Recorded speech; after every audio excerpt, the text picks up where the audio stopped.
जय हिंद सब लोगों को। देखिए, हमारा हम सब का जो एक सपना था कि कैसे यूपीएससी जैसे बड़े सिलेबस को कैसे उसे में पूरा किया जाए और गांव गांव तक के बच्चों को भारत के सबसे बेहतरीन शिक्षकों से शिक्षा दिलाई जाए। इसी क्रम में जो हमारा पिछले 6 महीने से हमारा जो पूरी तैयारी चल रही थी कि कैसे इस शिक्षा को गांव के बच्चों को ये ताकि एहसास हो, उनको लगे कि नहीं, शिक्षा इतना बेहतरीन हो सकता है और पढ़ाई भी इतनी इंटरेस्टेड हो सकती है। इसके लिए उसने बेहतरीन शिक्षक की भी जरूरत होती है। 6 महीने से हम सर को तलाश रहे थे ऐसे शिक्षक को। आपको ही पता है कि हीरा ढूंढने में कितना टाइम लगता है यहाँ पर। और कई लड़कों का ना, सर इतना टाइम क्यों लग रहा है? तो भैया, झोपड़ी बनाने में टाइम नहीं लगती है, महल बनाने में सबको समय लगता है। तो इसी क्रम में हमें चाहिए थे इतिहास के एकदम बेहतरीन से बेहतरीन, भारत के सबसे बेहतरीन शिक्षक की कड़ी में हम आधुनिक भारत के सुकरात के पास आ गए हैं। आज आप लोगों को रूबरू कराते हैं मणिकांत सर के, जो किसी भी परिचय के मोहताज नहीं है और इनके पढ़ाने का तरीका लाजवाब है। पढ़ने के बाद लड़कों को फील होने लगता है कि नहीं, अब तो हमारा सिलेक्शन पक्का होने वाला है। तो भारत के सबसे बेहतरीन शिक्षक से पढ़ने का आपको मौका मिल रहा है और हम खुद गौरवान्वित महसूस कर रहे हैं कि आधुनिक भारत के सुकरात के साथ आज हमें यहां मौका मिल रहा है। आप लोगों को भी यह मौका मिलेगा और आप लोग समझेंगे कि कैसे भारत का अब निर्माण होगा। क्योंकि जो विशाल अखंड भारत की जो परिकल्पना थी, वो जैसे हमारा उस समय अखंड भारत चाणक्य जैसे विद्वानों से बना था, उसी तरह अब हमें आगे बढ़ना पड़ेगा हम सब लोग को। उस समय एक चंद्रगुप्त मौर्य ने देश को जोड़ा था, लेकिन आज हजारों चंद्रगुप्त मौर्य की जरूरत पड़ेगी। और इसी सिलसिले में इतिहास पढ़ाने के साथ साथ इतिहास रचने वाले मणिकांत सर से आप रूबरू हुइए और समझिए कि कैसे कैसे आगे चीजें चलेंगी। Sir, thank you very much Khan साहब। पहली बात तो मैं खान साहब को बहुत बहुत इस बात के लिए धन्यवाद और ज्ञापित करना चाहूँगा कि इन्होंने इतना बड़ा मिशन शुरू किया है। और मैं अपने स्टूडेंट्स को इस बात का भी जवाब देना चाहूँगा, क्योंकि काफ़ी क्यूरियोसिटी उनको होगी। कई बच्चे साइट पर भी लिखते हैं कि सर बहुत खुशी हुई कि आप इस मिशन से जुड़े हुए, जैसे खान साहब ने आपको अखंड भारत कहा। मैं आपको इस बात का अभी मैं आपके साथ कुछ शेयर करना चाहता हूँ, क्योंकि मैं स्टूडेंट्स, मेरा अपना मानना है और जो खान साहब का भी मैं देख रहा हूँ, इनका भी यह प्रिंसिपल रहा है कि मैनेजमेंट और स्टूडेंट्स के बीच, टीचर्स और स्टूडेंट्स के बीच कंप्लीट ट्रांसपेरेंसी होनी चाहिए। तो मैं पहले आपको बताऊं कि मैंने क्यों खान साहब के इस मिशन में शामिल होना स्वीकार किया। इन्होंने पहली बात जब कही तो मुझे काफ़ी इम्प्रेसिव लगा। इन्होंने कहा कि देखिए, ये कोर्स नहीं है, ये मिशन है। ऐसा मिशन जिसको हम पूरे भारतवर्ष में फैलाना चाहते हैं। और ये पिछले 20 ईयर से मैं सोच रहा था। अब देखिए, इन्होंने एक बात कही तो मेरे रोंगटे खड़े हो गए, क्योंकि मैंने आज तक कभी इस पर सोचा भी नहीं था। मैं पिछले 30 वर्षों से इस फील्ड में हूँ। इतनी कम उम्र में ये आइडिया इनके दिमाग में कैसे आया? इन्होंने कहा कि अभी लगभग 5 लाख बच्चे यूपीएससी में अपियर होते हैं और हम उसके नंबर्स को 20 लाख अगर कर दें तो क्वालिटी ऑफ स्टूडेंट्स बदल जाएगा, कंपोजिशन ऑफ स्टूडेंट्स बदल जाएगा और रूरल अर्बन का डिवाइड भी समाप्त हो जाएगा जो यूपीएससी में बना हुआ। ये मुझे बहुत अपीलिंग लगी। मुझे लगा कि भाई, इनमें इतना जज्बा है। 5 लाख से 20 लाख, 15 लाख का एडिशंस। अब ये तो यही बताएंगे कैसे करेंगे, लेकिन मुझे चूंकि बता चुके हैं तो मैं चाहूंगा कि भाई इन्हीं के मुख से आप सुने कि ये 5 लाख से 20 लाख कैसे करेंगे। सर का कहना है कि 5 लाख से, देखिए अभी लगभग 5 लाख लड़के यूपीएससी का फॉर्म भरते हैं, जिसके सबसे बड़े कुछ रीजन में है कि इतनी महंगी है यूपीएससी कि अगर आप सोचिएगा कि सस्ता में कहीं कर ले तो सर जैसे महान शिक्षक से पढ़ने का अवसर नहीं मिलेगा। और अगर सर जैसे महान शिक्षक से पढ़ने का मौका चाहिए तो आपके पास बहुत 2-3 लाख रुपए चाहिए। पहले के समय में एक ये था, सर जैसे कहें कि 20-30 साल से सर का भी ये सपना था कि अब देश बदलना है। तो इसी सिलसिले में अभी क्या है कि गांव के लड़कों को इतनी कम फीस में भारत के सबसे बेहतरीन शिक्षक से पढ़ने का जब मौका मिलेगा, मणिकांत सर जैसे शिक्षक से पढ़ने का मौका मिलेगा, तो नए नए लड़के जुड़ेंगे। और जो अभी 5 लाख लड़के फॉर्म भरते हैं, अब आने वाले समय में 20 लाख लड़के फॉर्म भरेंगे। तो जो पहले क्या था कि डीएम, एसपी, बड़े बड़े अधिकारियों का सिलेक्शन इन्हीं 5 लाख में होता था और ये जाके भारत के 140 करोड़ लोगों को कंट्रोल करते थे। अब क्या है, इसका दायरा बढ़ाना है ताकि ज्यादा से ज्यादा बेहतरीन लड़कों का सिलेक्शन हो सके। गरीब लड़का जो गांव में है, उसके पास पैसे नहीं है, तो इसका कोई अपराध नहीं है कि वो सर जैसे महान शिक्षक से न पढ़ सके। अब हम सारे लोग इसमें आगे बढ़ेंगे और ज्यादा से ज्यादा लोगों को यहां पे जोड़ा जाएगा ताकि देश निर्माण में आगे बढ़ाया जा सके। Sir, thank you very much Khan साहब। इतनी बड़ी बात और मेरे ऊपर बहुत बड़ी रिस्पॉन्सिबिलिटी गिरी। मैं एक चाहूँगा कि एक बहुत ही कर्मठ सिपाही की तरह इस मिशन को जरूर आगे बढ़ाऊं, क्योंकि ये मैं पिछले 20 ईयर से, जैसा इन्होंने कहा, 20 ईयर से मैं सोच रहा था। दूसरी बात कि मैंने खान साहब एक अखंड भारत शब्द का बहुत ज़्यादा प्रयोग करते हैं, मेरे सामने भी किया। तो मैंने खान साहब से क्वेश्चन किया कि व्हाट डू मीन बाय अखंड भारत, आपको अखंड भारत से मतलब क्या है। तो खान साहब ने कहा कि देखिए इसके तो कई मतलब वैसे मैं निकालता हूं, लेकिन एक जो मेरा बड़ा मतलब है वो ये है कि जैसे वल्लभ भाई पटेल ने पूरे भारतवर्ष का एकीकरण किया था जब उन्होंने स्वतंत्रता के बाद उसका एक तरह से आप कहिए तो प्रिंसली स्टेट्स का जो देसी रियासत थे उनका विलय किया। लेकिन इंडिया एजुकेशनली बहुत डिवाइडेड रहा, बहुत डिवाइडेड रहा, और 16% साक्षरता मात्र 75% तक पहुंच गई। ये तो साक्षरता का हाल है, और शिक्षा का तो हाल मत पूछिए। इनका कहना है कि हम डिजिटल इस रेवोल्यूशन से हम पूरे इंडिया की एजुकेशन के इस फासला को तय करेंगे। भाई ये तो बहुत बड़ी बात है, इतनी कम उम्र में इतनी बड़ी बात इन्होंने सोची है। मतलब मैं तो चकित रह गया, और मैं सोचा कि भाई इस बस को मिस नहीं किया करना चाहिए, इसको जरूर आगे बढ़ाना चाहिए। और इतने बड़े मिशन में मैं और लोगों को भी कहूँगा, मैं सारे शिक्षक समुदाय से अपील करूँगा कि इस मिशन में आए।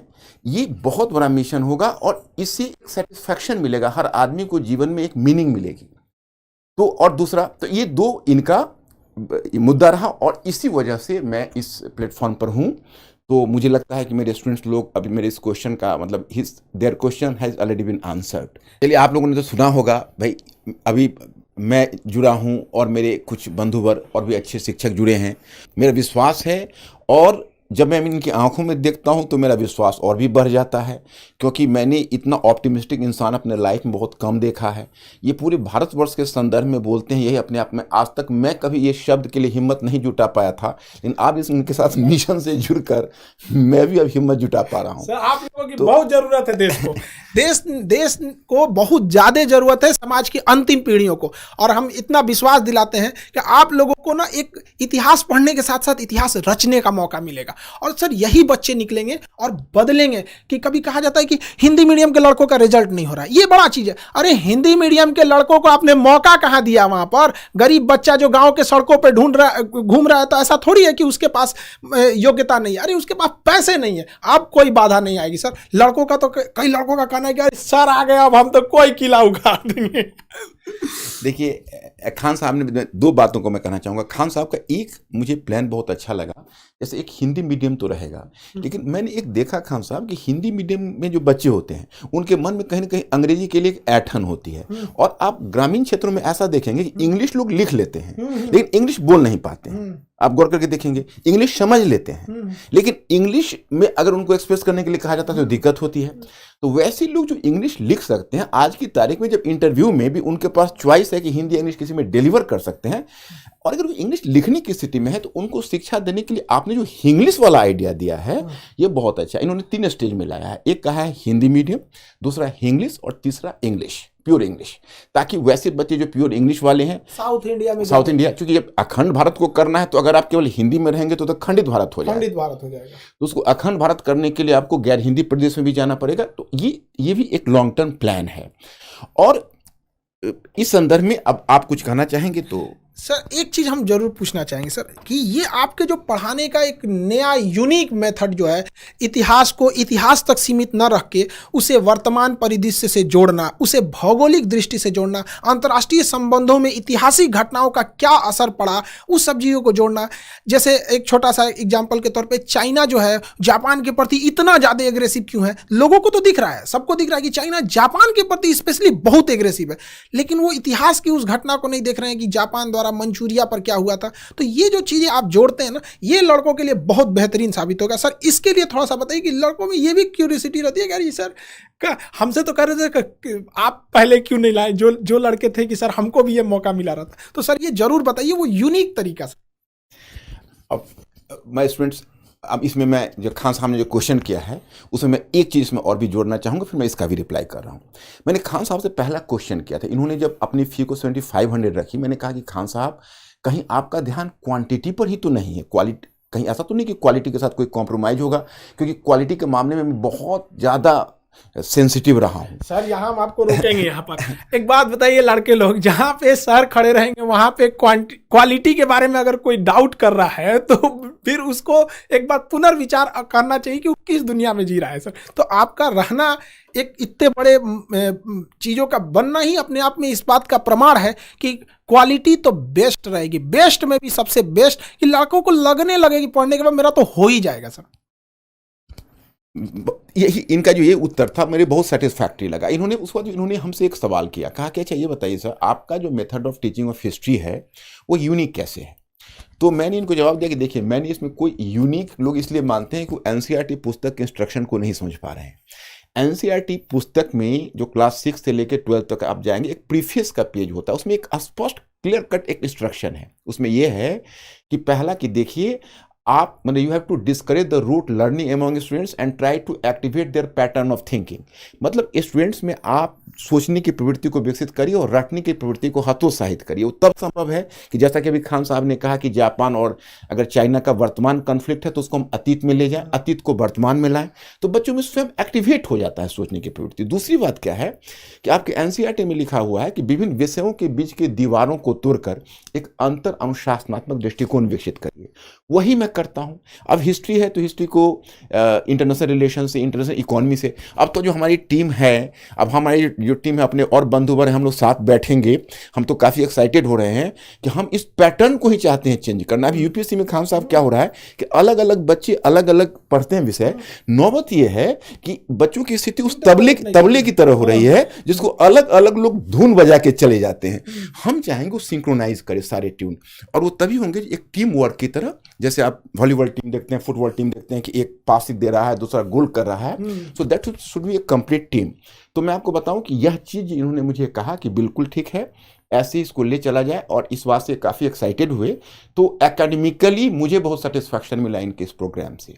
और बाकी तो आपको खान साहब बताएंगे। एक चीज लड़कों से कहेंगे, देखो भाई सर के मुस्कुराहट पे मत चले जाना। यहाँ पे जितने लोग हम लोग सेलेक्ट करेंगे ना, देखिए हम लोग का एक प्लान है कि लड़के जो हैं, जब आप क्लास करेंगे तो उसमें ऑटोमेशन इतना लेवल रहेगा कि वो आपका खुद चेक कर लेगा कि आप कितने लेवल पे हैं, कितना मेहनत कर रहे हैं। जब आपसे टेस्ट लिया जाएगा तो उसका रिकॉर्ड हमारे सर्वर पे रहेगा कि आप कितना अच्छे से टेस्ट देते हैं, कितने अच्छे से पढ़ते हैं। और हम लोगों की जो सिलेक्शन टीम है अगर सेलेक्ट कर लेगी कि नहीं, अब आपको व्यक्तिगत रूप से अगर और मेहनत कर दिया जाए तो आपका सिलेक्शन पक्का होगा। तो आपको गाँव से हम लोग की पूरी संस्था, ऑर्गेनाइजेशन आपको वहाँ पर यहाँ दिल्ली लाएगी, और उन लड़कों को स्पेशली पढ़ाया जाएगा। और जिन लड़के सर के आएंगे ना ये सर के अंडर में, तो सर अभी भले मुस्कुरा के आपको बता रहे हैं, लेकिन जब पढ़ाने के टाइम पे उतरते हैं ना सर, तो लड़कों को इस तरह से, जिस तरह गन्ना का रस कैसे निचोड़ लिया जाता है वैसे निचोड़ लिया जाता है। हमसे कह रहे थे कि खान साहब लड़कों को बस खाने के लिए और सोने के लिए छूट देना है, अब बाकी यहीं ले आके पढ़ना है, तब जाके भारत बदलेगा। तो याद रखिए वो कमर कस लीजिएगा, ऐसे मेहनत करने वाले हैं। यहाँ सर बहुत आराम से कर रहे हैं, लेकिन जब सर पढ़ाने उतरते हैं ना, पूरी टीम हिल जाती है यहाँ पे। इसलिए आप लोग का क्या हाल होगा, इसलिए आप रेडी रहिएगा। और ये ज़रूरी भी है। अब मजाक, यूपीएससी मजाक की चीज़ नहीं है यहाँ पर। हम लोगों का जो सपना है इतना बड़ा, इतने भारत के सबसे बड़े बड़े शिक्षक जो भी भारत में हैं, जैसे सर ने कहा कि और भी हमारे साथ जुड़ते रहेंगे लोग, सब लोग, तो आप लोगों को इसमें कोई दिक्कत नहीं आएगी। बाकी सर तो हैं आप लोग के लिए, आपको अतीत में लेके जाके आपको इतिहास पढ़ाएंगे। डियर स्टूडेंट्स, मैं आप फिर एक बार अपील करना चाहूँगा, आप लोग डरना मत बिल्कुल। खान साहब ने थोड़ा सा ज़्यादा कर दिया। एक्चुअली है ऐसा कि थोड़ा डिसिप्लिन तो आवश्यक है। दूसरी बात है कि आप हमारे एजुकेशन सिस्टम तो आप देख ही रहे हो, आप लोग उसके प्रोडक्ट हो, और यूपीएससी में बड़ा लंबा गैप है, तो मेहनत तो करनी पड़ेगी। मेहनत में हम इतना ख्याल जरूर रखेंगे, पहले आपको विषय में इंटरेस्ट हो। सारे विषयों में हमारी पूरी टीम इस बात का ख्याल रखेगी कि पूरे विषय में इंटरेस्ट हो, और विषय में एक बार इंटरेस्ट जग जाए तो फिर हम आपको मेहनत कराएंगे, तो वो मेहनत आपको प्रेशर नहीं लगेगा। You will enjoy the classes. I am confident about the fact. तो आप बस इस बात का तैयारी रखिए। और दूसरी बात यह है कि अभी बहुत सारे प्रोग्राम हमारे पास है, मतलब बहुत सारी योजना है। इनके साथ हमने बैठ के खान साहब से बहुत चीज़ें डिस्कस की हुई है, अभी इम्प्लीमेंटेशन के प्रोसेस में है। मैं इनका जब गया हेडक्वार्टर जहाँ पर इन्होंने बनाया हुआ है, तो इतना बढ़िया इंफ्रास्ट्रक्चर इन्होंने बनाया हुआ है, और इतनी बड़ी तैयारी देखकर मैं दंग रह गया। मैं अचानक से कोई ये निर्णय नहीं लिया, मैंने इनकी तैयारी बहुत है, लेकिन वो 2-10 मिनट में समझाना मुश्किल है। एक बार इसको अनफोल्ड होने दीजिए, फिर धीरे धीरे मैं अपना प्रोग्राम आपको बताता रहूँगा कि कैसे कैसे हम ये करेंगे। जब इंडिया को ही बदलने की बात है तो मैसिव स्केल पर तो काम करना ही पड़ेगा। बाकी खान साहब। सर आपका हम बहुत दिल से आभारी हैं।